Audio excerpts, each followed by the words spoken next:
Hi, everyone. This week, as we study the Gospel according to John, I want to use my video time with you to help you dig a little deeper into some aspects of John's Gospel. Let's start off by looking more closely at the relationship between John and the Gospel accounts of Matthew, Mark, and Luke.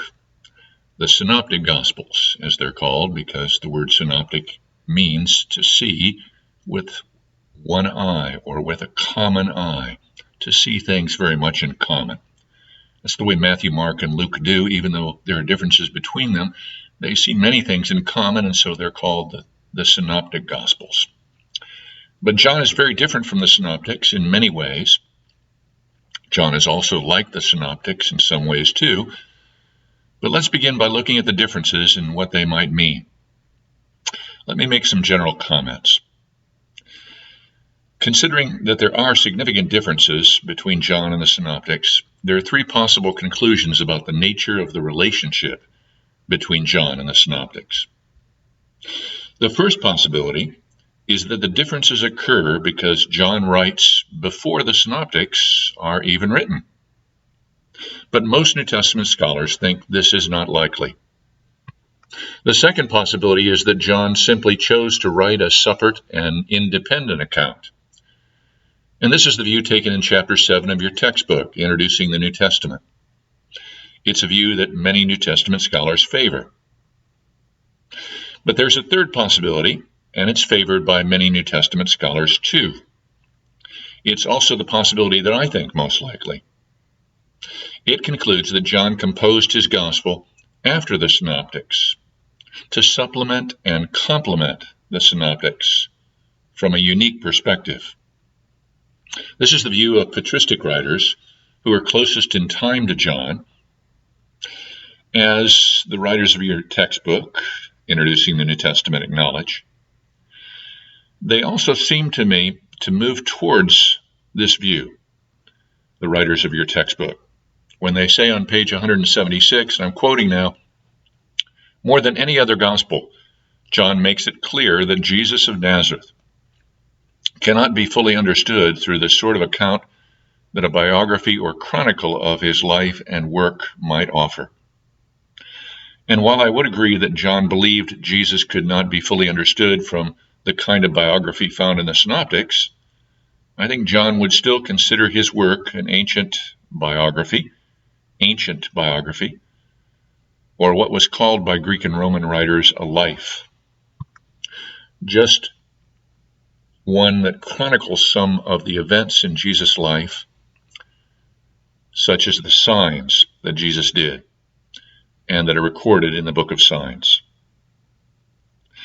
John's gospel is that kind of a life. But now that I've outlined the three views and told you the one I think is most likely, I want to turn from talking about possible reasons why the differences between John and the Synoptics might exist, and focus our attention on one particular area of difference between John and the Synoptics. A difference in terms of structure, organization, and content in John compared to the Synoptics. It's easy but important to notice the structure and organization of the Gospel of John is very different than the Synoptics. They structure their accounts, broadly speaking, around geography and history, the geographical locations of Jesus' public ministry, and a general historical timeline. So although Matthew, Mark, and Luke each have different introductions, all of them outline Jesus' public ministry in three successive stages. An initial period of ministry in Galilee, a journey to Jerusalem, and a final period of ministry in Jerusalem that ends with Jesus' arrest and trial and crucifixion and resurrection.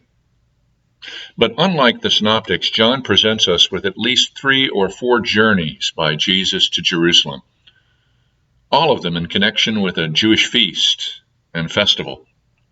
And John uses these journeys as organizing principles in the overall structure and organization of his gospel. Even more interesting is the way that John uses signs and speeches by Jesus that occur before, during, and after his visits to Jerusalem, Together, the signs, the speeches, and the journeys to Jerusalem become the prologue to John's account of Jesus' passion. Together, they form the prelude to Jesus' hour and Jesus' glory when he makes his final journey to Jerusalem to demonstrate God's atoning love on the cross and his resurrecting power as he rises from the dead. So the first half of John's Gospel has come to be called the Book of Signs.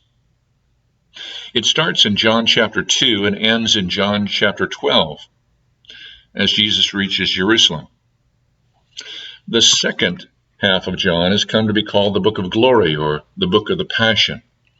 It begins in chapter 13 and continues through most of chapter 21. It's the account of Jesus' final days in Jerusalem, his arrest, his trial, his crucifixion, and his resurrection. The Book of the Passion, the Book of Glory. So that's a look at the overall structure of John.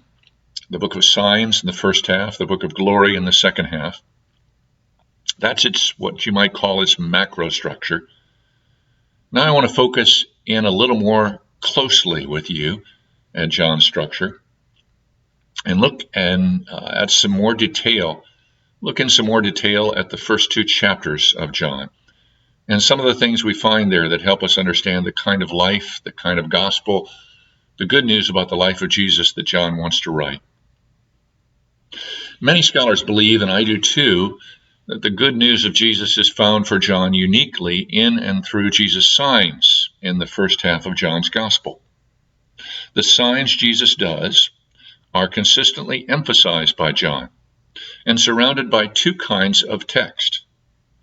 By narrative texts that form context for the signs, and by speeches, dialogues, and monologues or discourses in which Jesus speaks with groups of people or with individuals or with both. In my own study of John's Gospel and the signs in the Book of Signs, whenever I study in preparation to talk or teach or preach or write about the signs, interpret them in any way, I found it really helpful to consider 7 different aspects of each sign as I study.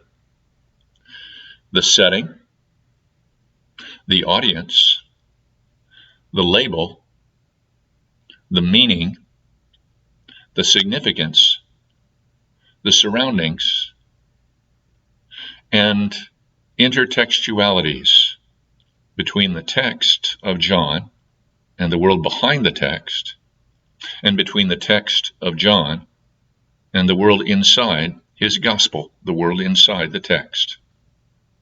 So what I'd like to do with you now in the remaining videos for this week is take a look at what everyone recognizes as the first sign in John's Gospel. The sign John provides as he tells us about Jesus changing water into wine at a wedding in Cana in Galilee. I'd like to talk with you about that wedding and about John's account of what happened there in terms of each of the 7 things that I just mentioned to you. I want to talk with you about this first sign in the next video, begin to talk with you at least, about the setting, the audience, the label, the meaning, the significance, the surroundings, and intertextualities that appear in that first sign.